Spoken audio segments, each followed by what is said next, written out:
Panorama group, जो सोचता है वो करता है।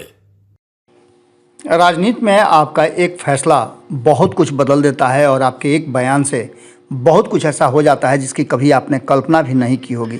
ऐसा ही कुछ देखने को मिल रहा है और इसे देखते हुए एक बात तो साफ नज़र आ रही है कि जिस तरह से बिहार की राजनीति से वो ज्वार भाटा उठा है जिसने कहीं ना कहीं इस देश की राजनीति को प्रभावित किया है, अब इस पूरे कहानी को ऐसे आप देख सकते हैं कि नीतीश कुमार ने एक बयान दिया और उस बयान के मायने क्या निकले आप अच्छी तरह से जानते हैं।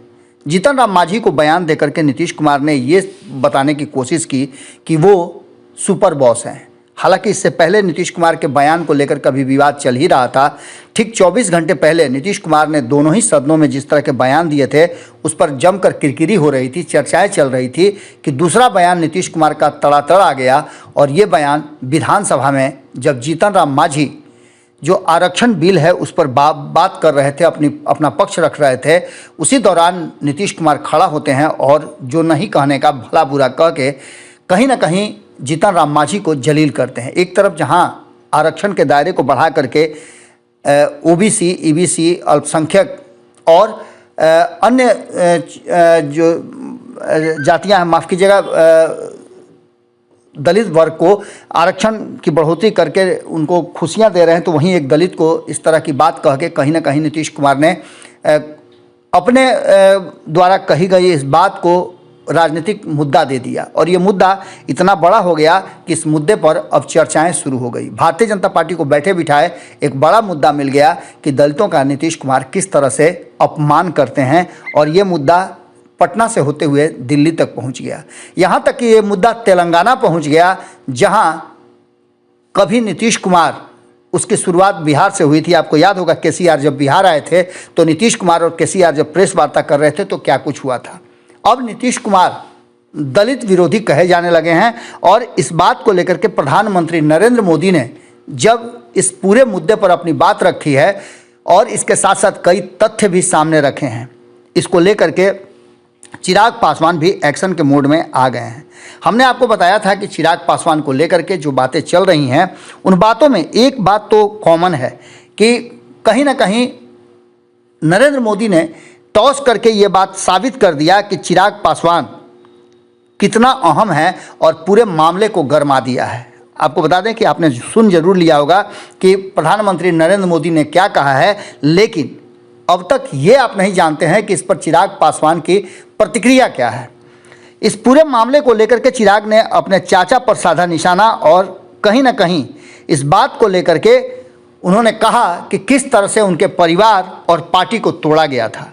कुछ लोग कई बार मुझसे सवाल करते थे कि 2020 में आपने एनडीए से अलग चुनाव लड़ने का निर्णय क्यों लिया।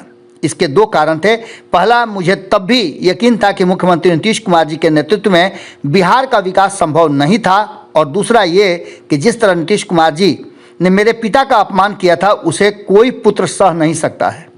मैं उस व्यक्ति की पीड़ा को समझ सकता था और उसके अंदर समेट रखना चाहता था, लेकिन तेलंगाना में आदरणीय प्रधानमंत्री जी ने इस बात का जिक्र करके जब मंच से ये बात कही तो मुझे अचानक से वो सारी बातें याद आने लगी। मुझे लगता है कि मैं साथियों के उस प्रश्न का जवाब अब देने की स्थिति में आ गया हूं, क्योंकि जब ये बातें पब्लिक डोमेन में आ गई और खुद प्रधानमंत्री ने ये बात कही तो मैं आभारी हूं आदरणीय प्रधानमंत्री जी के बातों को सार्वजनिक करते हुए याद किया कि कैसे राज्यसभा चुनाव के वक्त मुख्यमंत्री जी ने हम लोगों के साथ सामंती व्यवहार किया था। एक पुत्र के लिए पिता के आदर और अपमान की बातें बहुत कुछ चल रही है और इस चीज़ को लेकर के मुझे लगा था ऐसा कि इन सारी बातों को करके कहीं ना कहीं एक बात तो साफ है कि मैं अपनी बातों को और अपने पिता के सम्मान को बरकरार रख सकता हूं। यही कारण था कि मैंने वो फैसला लिया था। मेरी पार्टी तोड़ने वालों में सब कुछ जानते हैं कि वो मेरे साथ क्या किए थे। आरोप लगाया कि उन्होंने पार्टी इसलिए तोड़ी क्योंकि वे नीतीश जी के साथ चुनाव लड़ना चाहते थे और मैंने इस बात के लिए मना कर दिया था। मैं दुखी हुआ क्योंकि वो भली भांति जानते थे कि राज्यसभा चुनाव के वक्त नीतीश कुमार ने मेरे पिता को किस तरह से अपमानित करने का काम किया था और इस पूरे मामले को लेकर के मैं कहीं ना कहीं एक बात तो साफ देख रहा था कि नीतीश कुमार के साथ बिहार कभी भी सुरक्षित नहीं है और न बिहार का विकास हो सकता है। इतना सब कहते हुए चिराग पासवान ने प्रधानमंत्री नरेंद्र मोदी को हृदय से आभार भी दिया है कि उन्होंने इन सारी बातों को पब्लिक डोमेन में ला करके उनके जो संशय थे या उनके बारे में जो बातें कही जाती थी उन सारी बातों को लगभग क्लियर कर दिया है। उन्होंने कहा कि हकीकत को जाहिर करने और अपनी बात को लोगों तक पहुंचाने के लिए कोई भी साक्ष्य नहीं था मेरे पास, लेकिन समय बलवान होता है। शायद उन्हें आज प्रधानमंत्री जी के इस बयान के साथ जवाब जरूर मिल गया है। अब ये स्पष्ट है कि मैंने कोई गलत नहीं किया था और मेरे गुस्सा, मेरी जिद का वजह क्या था, ये अब बिहार और देश दुनिया के लोग जानते हैं। चिराग पासवान ने इसके साथ साथ प्रधानमंत्री नरेंद्र मोदी का वो क्लिप भी, वीडियो क्लिप भी जारी किया है। हम वो भी आपको सुनाते हैं। कांग्रेस ने इन दिनों जिस इंडी अलायंस का छाता खोल रखा है उसमें बिहार के मुख्यमंत्री जो आजकल जातिवाद राजनीति का झंडा लेकर घूमते हैं, मुझे याद है उन्होंने मेरे करीबी दोस्त और दलित नेता रामविलास पासवान जी का लगातार अपमान किया था।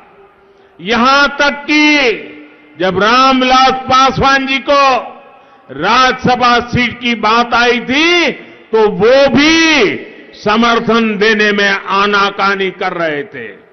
मैंने रामविलास पासवान जी के बेटे चिराग पासवान में इस दुख को हमेशा महसूस किया है। पैनोरमा ग्रुप, जो सोचता है वो करता है।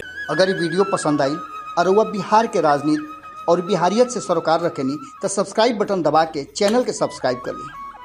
ओजे एगो घंटी बा, ओकरा बटन दबा देला से कुल सटीक और मारक खबर रुआ मुफ्त में मिल जाई। अगर रुआ पत्रकारिता के हमनी के नया प्रयोग में सहयोग कर चाहतानी तो ज्वाइन बटन दबा दी।